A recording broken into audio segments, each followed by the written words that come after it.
Alright, so I'm gonna show you how to wrap your hands. So a few things. There's plenty of ways to wrap your hands.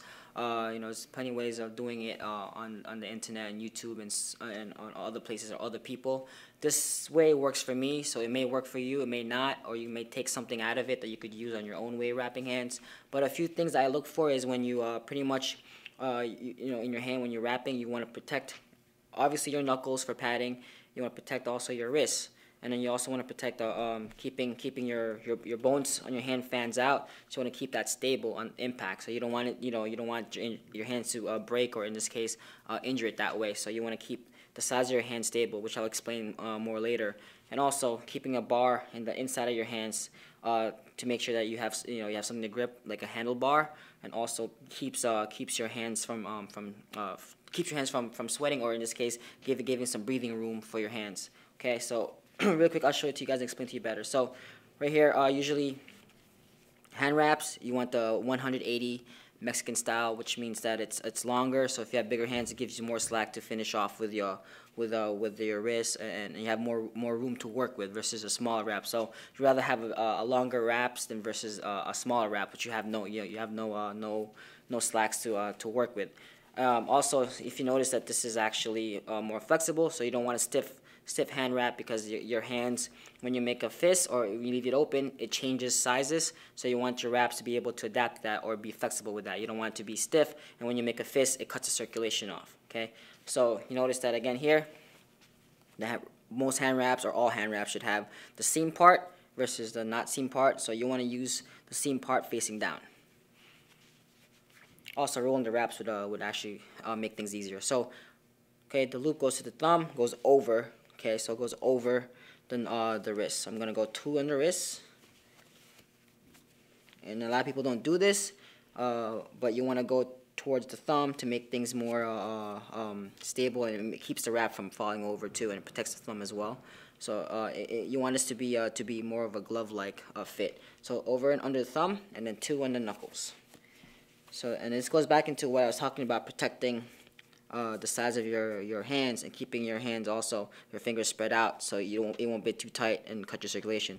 So again, we're keeping our fingers spread out, and we're going to create the X to keep the stability on our structure of our hands. So I'm here making that X, so X over and under.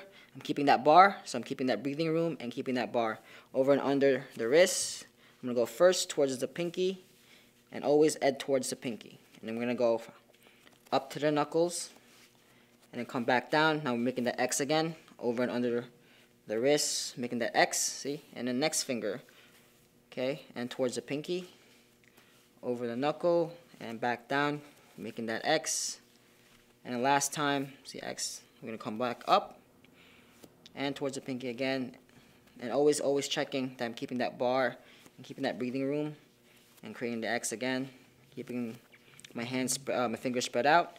And now I have a lot of slack here, so I can finish off to the knuckles, creating that more support on the hand. And then last time here, this is pretty good, so I can finish off to the wrist. And again, from here, see me, I'm kind of tugging a little bit.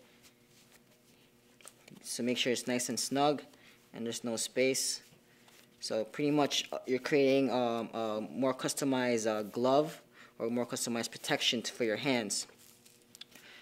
So there's no space, and there's always padding. You don't want to use too much of those gel wraps or gel gloves, because through time and wear and tear, it tends to get loose. Especially when you're sweating it tends to get loose, or if you wash it, it tends to get loose. So there's a lot of space in between your hands, and that won't really protect your hand as much as if it was customized and there's no space. So it keeps everything nice and like I said, a customized glove. So from here, you check. I have my bars. I could tuck this in.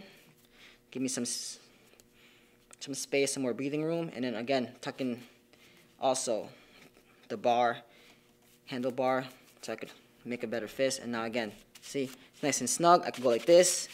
If you see that nothing is coming off or nothing's getting loose, that means you did a good job. But if you go like this and it starts flying all over the place, then obviously it's not as tight as or as snug as you want it to be. But you want this to be tight enough that it does not move around, and it's staying still when you're actually hitting the bag, hitting the pads, or sparring, and so on and so forth. And you could also use sports tape to add more support on the wrist, on the knuckle if you want to. But again, this should be enough if you did it correctly. Okay.